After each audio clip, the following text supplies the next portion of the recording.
Magandang araw pong muli at welcome pong muli dito sa Huntahan ng Bayan TV. Panoodin po natin itong bahagi ng investigasyon ni Senator Bato de la Rosa tungkol doon sa kumakalat na dokumento ng PIDEA at bigyan po natin ng komento. Ito po ang sinasabi ng isang dating agent ng PIDEA na si Attorney Vince Delgado.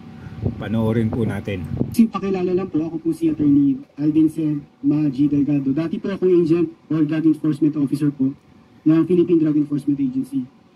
Dati? Opo. So ngayon, hindi na? Hindi na po. Umalis ka na sa PIDEA? Opo. Kailan lang? Nung nag-resign po ako ng December and naging effective po yung resignation ko nitong January 6 po. Okay, let's continue.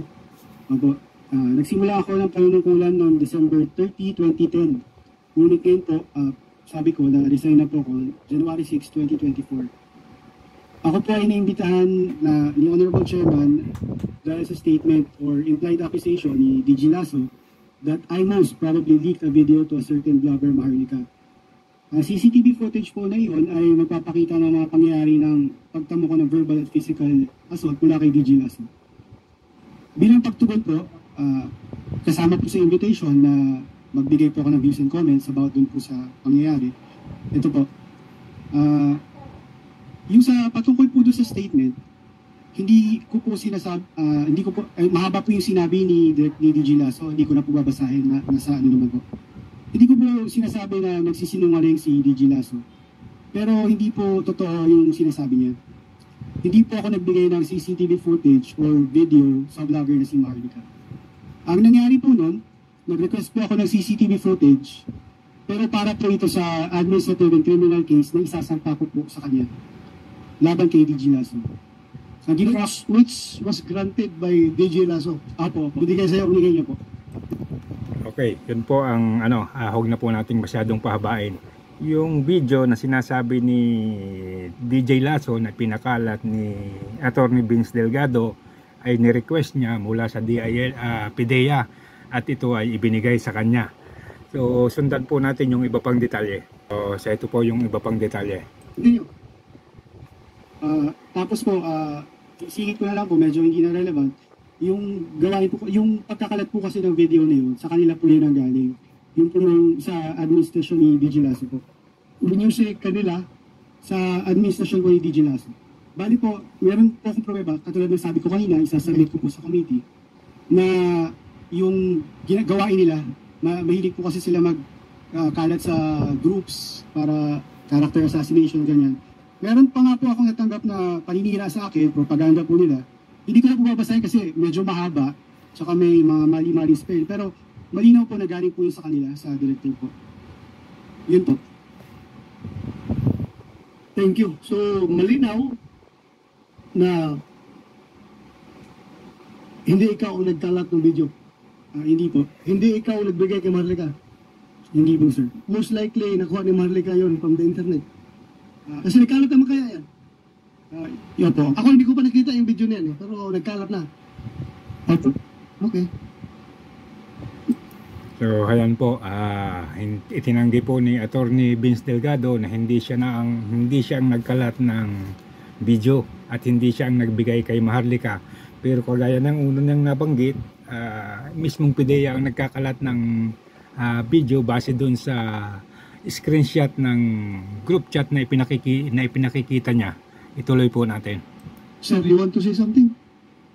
General Lasso. Yes, Your Honor. May I ask our Director for Intelligence Service who has control and custody of these CCTV tapes on how we control providing copies of these CCTV footage, Director Bitong, sir. Yes, go ahead, Director Bitong. Ang actual po na nangyari ay Friday, 5:47, dumating yung request ni Attorney Delgado, or should I say Vince Delgado, 5:47 after office hours. Pagka-Monday po, dumating yung second letter niya complaining na bakit daw hindi ina-actionan. Dumating yung letter niya at the time, I think it's 3:23. 17 minutes later, I was informed na nagpadala na siya ng letter sa ombudsman.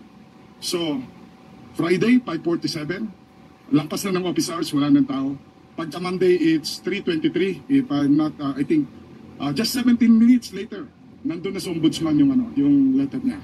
So, the process po ng pag-release nito is, unang-una sir, bago po yung aming CCTV system, at meron po kaming policy on how we can extract and how we release this.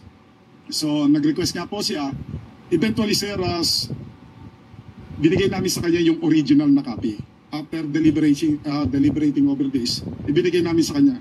As far as I'm concerned, wala po kaming ibang pinagbigyan, except siya lang. So, siya lang ang may extracted copy nung binigay namin sa kanya. So, not even us. Hindi po kami nag-release sa kahit sinong tao. So, just to answer your question, sir, yun po yung proseso na yan. So, ayan po, ang sinasabi po ni Director Imitario Bitong, nirelease nila yung video footage kay Attorney Vince Delgado at sa kanya lang. Walang ibang tao, walang sino man silang pinagbigyan at yun po ay original copy. O, yan po ang matigas niyang paninindigan. Pero panoodin po natin kung paano niya binawi yan. Ito po, ituloy po natin. So, meaning to say, you are debunking his claim that prior to your turning over of said footages to him, nagkalat na daw sa social media yung video na yan. That is not true, sir. Wala pa pong lumalabas nung Can you elucidate? hindi pa po yan lumalabas. Yes, Mr. Chair.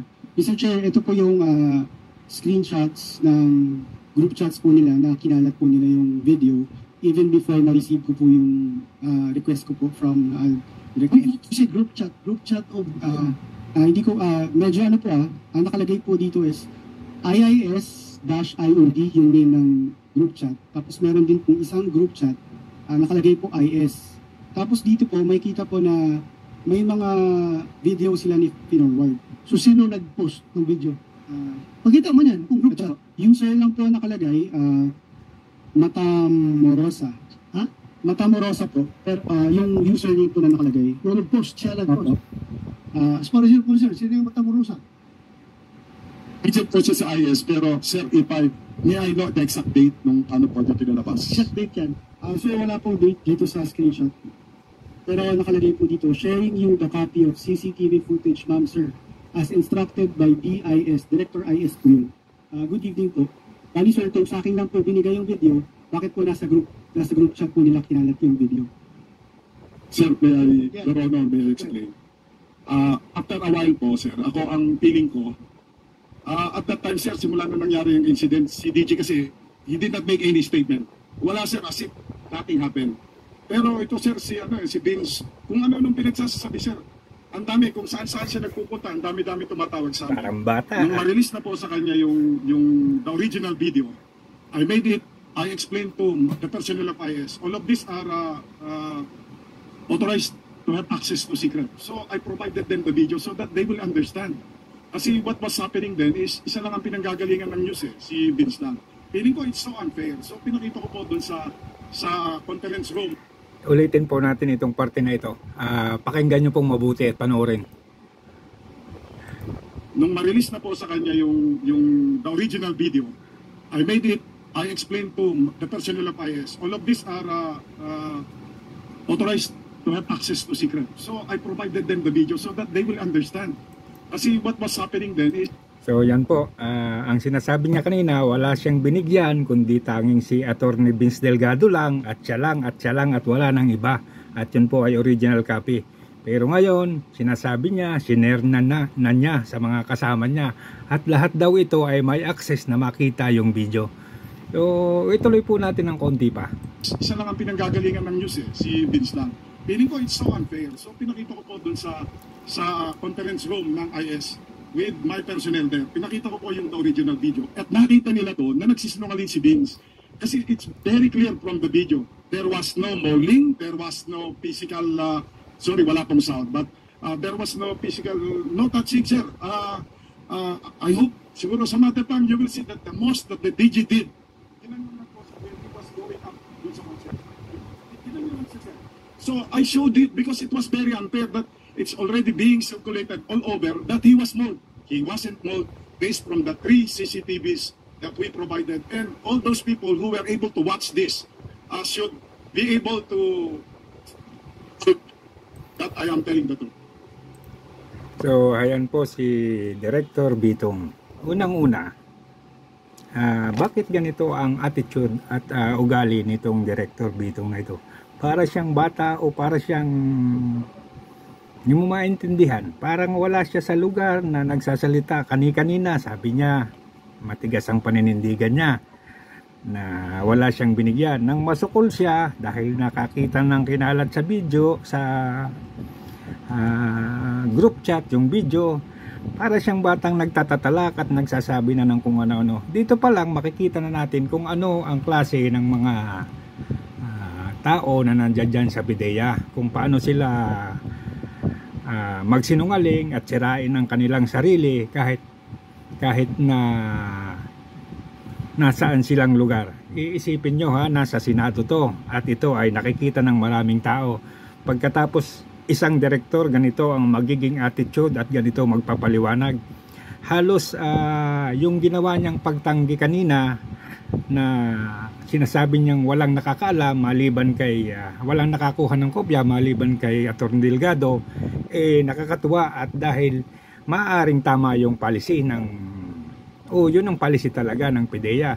Pero siya na rin po ang nagsabi nang masukol siya na nakitang ikinalat na sa social media, sa group chat ng PIDEA, siya na rin po ang nagsabi mismo at nanggaling mismo sa kanyang bibig na ibinahagi niya na ito sa kanyang mga kasamahan at may pahabol pa.